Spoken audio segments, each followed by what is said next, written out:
For all the latest updates, subscribe to Newsline.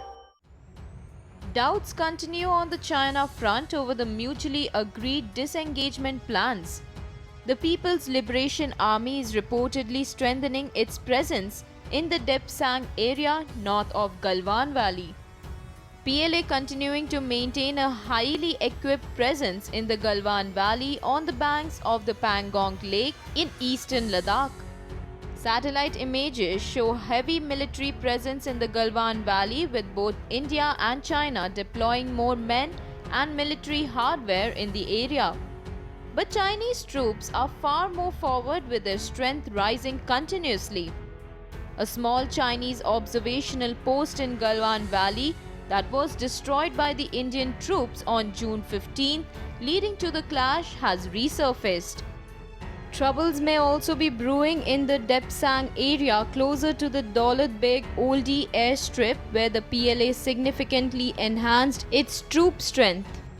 The areas used to be patrolled by Indian troops have reportedly now been blocked by the Chinese soldiers. China reportedly had created dirt tracks to enter deep inside the Indian territory. The PLA has reportedly increased its troops by nearly 30% in the Depsang area.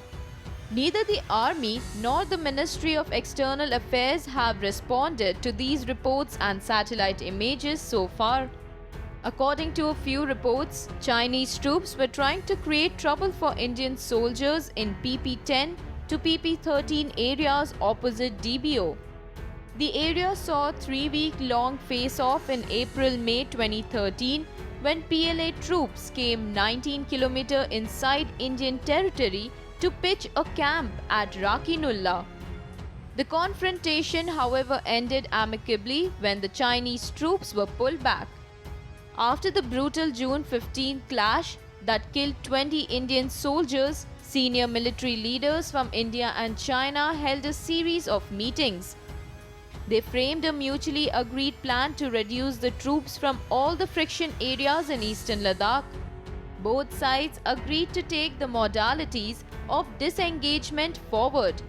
The new build-up happened within days of announcing the disengagement plans, raising doubts on the PLA's real motive. A similar roadmap to reduce the tension was finalized in a previous meeting on June 6th. The mutually agreed plan was thrown out of the window by the PLA troops who attacked the Indian soldiers while implementing the agreed plan. Army sources agreed that an air of distrust now hangs on the disengagement plans. The finger areas on the northern banks of the Pangong Tso Lake also remains a contentious zone. Chinese side aggressively trying to bring new areas under its control. Satellite images too reveal construction of enormous Chinese infrastructure on the northern banks.